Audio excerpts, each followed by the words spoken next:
নদুৱাৰত 1000 হিতাধিকাৰীক ration card বিতৰণ বিধায়ক পদ্ম হাজৰিকাৰ ৰাজ্য চৰকাৰে ৰেচন কাৰ্ড বিতৰণ কৰা কাৰ্যসূচীৰ অংশ হিচাপে আজি নদুৱাৰ সমষ্টিটোৰ 1000 গৰাকী হিতাধিকাৰীক ৰেচন কাৰ্ড বিতৰণ কৰে বিধায়ক পদ্ম হাজৰিকাই এই উদ্দেশ্যে জামুগুৰিহাটস্থিত পকামুৰা পথাৰত আয়োজিত এক সভাত সহস্ৰাধিক ৰাইজক উদ্দেশ্যি বিধায়কগৰাকীয়ে কয় যে নদুৱাৰ সমষ্টিৰ মুঠ 25000 হিতাধিকাৰীক এই পৰ্যন্ত ৰেচন কাৰ্ড বিতৰণ কৰা হৈছে আজি পুনৰ 1000 গৰাকীক এই ৰেচন কাৰ্ড বিতৰণ কৰা হৈছে ৰেচন কাৰ্ড লাভ কৰা প্ৰতিগৰাকী হিতাধিকাৰীয়ে এতিয়াৰে পৰা অৰুণোদয়ৰ লগতে চিকিৎসাৰ সুবিধা লাভ কৰিব ৰেচন কাৰ্ড বিতৰণৰ পূৰ্বে ভাৰ্চুৱেল যোগে অসমৰ মুখ্যমন্ত্ৰী হিমন্ত বিশ্ব শৰ্মাৰ ভাষণ উপভোগ কৰে উপস্থিত ৰাইজে ৰেচন কাৰ্ড বিতৰণ অনুষ্ঠানত শোণিতপুৰ জিলাৰ আয়ুক্ত অংকুৰ ভৰালী নদুৱাৰ উপজিলাৰ সহ আয়ুক্ত ৰাজ বৰুৱাকে প্ৰমুখ্যে কৰি কেইবাগৰাকীও আমোলা বিষয়া উপস্থিত থাকে আজি মুখ্যমন্ত্ৰী ডাঙৰীয়ে চেণ্ট্ৰেলি উন্মোচন কৰিছে আৰু আমাৰ সমষ্টিখিনিতো আৰম্ভ হৈছে তেখেতে উন্মোচন কৰাৰ লগে লগে আমিও আচলতে আমাৰ ইয়াত প্ৰায় 1000 আছে ৰেচন কাৰ্ড আমি পৰিয়ালক দিছোঁ আৰু ইয়াত আমাৰ প্ৰায় 25000 ৰেচন কাৰ্ড হিতাধিকাৰীয়ে হৈছে এতিয়া আৰু এড হৈছে কিছু গতিকে আমি আমাৰ সমষ্টিটোত 25000 ৰেচন কাৰ্ড আমি দিবলৈ সক্ষম হৈছোঁ 25000 মানুহক আমি আচলতে উপকৃত কৰিবৰ কাৰণে সক্ষম হৈছোঁ গতিকে তেওঁলোকে প্ৰতিজনে হিতাধিকাৰী 5 কেজিটো লাভ কৰিব গতিকে যাৰ যেনেকৈ আছে আৰু 4জন 5জন 6জন 10জন যি আছে সেইমতে আচলতে তেনেকৈ লাভ কৰি আহিছে গতিকে আমি সমষ্টিটোত দুখীয়া নিচলা মানুহক প্ৰধানমন্ত্ৰী নৰেন্দ্ৰ মোদী ডাঙৰীয়া বা মুখ্যমন্ত্ৰী ডক্টৰ হিমন্ত বিশ্ব শৰ্মা ডাঙৰীয়াৰ আশীৰ্বাদত আমাৰ দুখীয়া নিচলা মানুহে এই কাৰ্ডৰ জৰিয়তে চাউল পাবলৈ সক্ষম হৈছে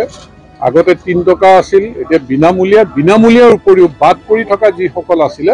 সেইখিনিক লৈ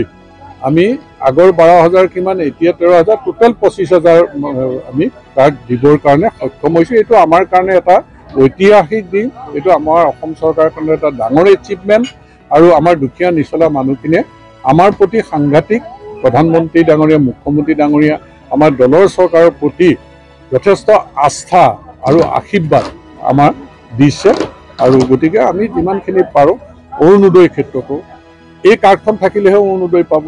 এই কাৰ্ডখন থাকিলেহে আয়ুষ্মান কাৰ্ড পাব গতিকে দুখীয়া নিচলা মানুহে যিখিনি সহায় সহযোগ তেওঁলোকৰ জীৱনটো আগুৱাই নিবৰ কাৰণে বিচাৰে এই প্ৰয়োজনীয় প্ৰায়খিনি ব্যৱস্থাই আমাৰ মুখ্যমন্ত্ৰী ডাঙৰীয়া বা প্ৰধানমন্ত্ৰী ডাঙৰীয়াৰ কৃপাত আমি আচলতে ইয়াত পাবলৈ আৰু কৰিবলৈ সক্ষম হৈছোঁ তাৰ কাৰণে আমি প্ৰধানমন্ত্ৰী ডাঙৰীয়া মুখ্যমন্ত্ৰী ডাঙৰীয়াক ধন্যবাদ জ্ঞাপন কৰিছোঁ মাননীয় মুখ্যমন্ত্ৰী মহোদয় এই যি ৰেচন কাৰ্ড বিতৰণৰ আনুষ্ঠানিক অনুষ্ঠান ইয়াত ৰাজ্যিক পৰ্যায়ৰ অনুষ্ঠানটো তেখেতে শুভাৰম্ভ কৰাৰ পিছতে আমাৰ শোণিতপুৰ জিলাৰ গোটেইকেইটা সমষ্টিতে আজি অনুষ্ঠান হৈছে অৱশ্যে ঢেকীয়াজুলি সমষ্টিত অহা 18 তাৰিখে হ'ব আজি তেজপুৰ নদুৱাৰ বৰচলা ৰঙাপাৰা এই গোটেইকেইটা সমষ্টিত হৈছে আৰু আমাৰ জিলাত নতুনকৈ প্ৰায় 20000তকৈও অধিক কাৰ্ড সংযোজন হৈছে আৰু প্ৰায় 1 লাখতকৈও অধিক লোক ইয়াত নতুনকৈ ৰেচন কাৰ্ডত অন্তৰ্ভুক্ত হ'বলৈ সক্ষম হৈছে আৰু ৰেচন কাৰ্ড পোৱাৰ লগে লগে তেওঁলোকে যিটো আয়ুষ্মান কাৰ্ডৰ যোগেদি চিকিৎসা সেৱা লাভ কৰে উজালা আঁচনিৰ অধীনত গেছ চিলিণ্ডাৰ লাভ কৰে গতিকে আমি আশা ৰাখিছোঁ যে ইয়াৰ দ্বাৰা যিখিনি পাবলগীয়া যোগ্য লোক দুখীয়া লোক তেওঁলোক যথেষ্ট উপকৃত হ'ব আৰু তেওঁলোকে প্ৰতি মাহে 5 কেজিকৈ সদস্যৰ হিচাপত চাউল লাভ কৰিব 4জন সদস্য হ'লে 20 কেজি 5জন সদস্য হ'লে 25 কেজি সেইধৰণে লাভ কৰিব আৰু এই আনুষ্ঠানিক অনুষ্ঠানৰ পিছতে এতিয়া আমাৰ কাৰ্ডসমূহ বিতৰণ কৰি থকা হৈছে